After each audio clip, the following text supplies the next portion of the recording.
পয়সার জন্য আর আটকাবে না পড়াশোনা, বড় ঘোষণা করলেন মুখ্যমন্ত্রী। উচ্চ মাধ্যমিকের পরে পড়ুয়াদের অ্যাকাউন্টে মাসে মাসে টাকা কারা পাবে? এই সুবিধা আসুন জেনে নিই। উচ্চশিক্ষার স্বপ্ন অনেক পড়ুয়াই দেখেন, কিন্তু আর্থিক অসুবিধার কারণে সেই স্বপ্ন অনেক সময় মাঝপথেই থেমে যায়। পরিবারের সীমিত আয়, পড়াশোনার বাড়তি খরচ, বই খাতা কেনা, কোচিং যাতায়াত এবং অন্যান্য প্রয়োজনীয় ব্যয়ের চাপ অনেক মেধাবী ছাত্রছাত্রীকে উচ্চশিক্ষা থেকে দূরে সরিয়ে দেয়। আর সেই সমস্যার কথা মাথায় রেখেই রাজ্য সরকারের তরফে চালু করা হয়েছে Swami Vivekananda merit cum means scholarship. আর এই বৃত্তির মূল উদ্দেশ্য হল মেধাবী এবং অর্থনৈতিকভাবে পিছিয়ে থাকা পড়ুয়াদের পাশে দাঁড়ানো, যাতে টাকার অভাবে কোনো ছাত্রছাত্রীর পড়াশোনা বন্ধ না হয়ে যায়। আর এই প্রকল্পের মাধ্যমে যোগ্য ছাত্রছাত্রীদের প্রতি মাসে নির্দিষ্ট পরিমাণ আর্থিক সাহায্য দেওয়া হয়। অন্যান্য সরকারি প্রকল্পের মতোই এই বৃত্তি টাকা সরাসরি আবেদনকারীর ব্যাংক অ্যাকাউন্টে পাঠানো হয়, ফলে কোনো মধ্যস্থকারীর প্রয়োজন হয় না এবং স্বচ্ছতার সঙ্গেই টাকা পৌঁছে যায় উপভোক্তাদের হাতে।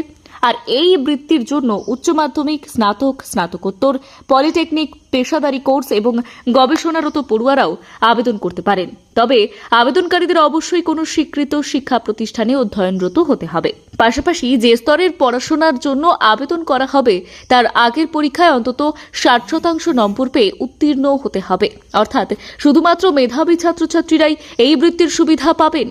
তবে শুধু মেধা থাকলেই হবে না, পারিবারিক আর্থিক অবস্থাও এই প্রকল্পের একটি গুরুত্বপূর্ণ শর্ত। আবেদনকারীর পরিবারের বার্ষিক আয় 2.5 লক্ষ টাকার কম হতে হবে। আর এই শর্ত পূরণ করতে পারলেই ছাত্রছাত্রীরা বৃত্তির জন্য আবেদন করতে পারবেন।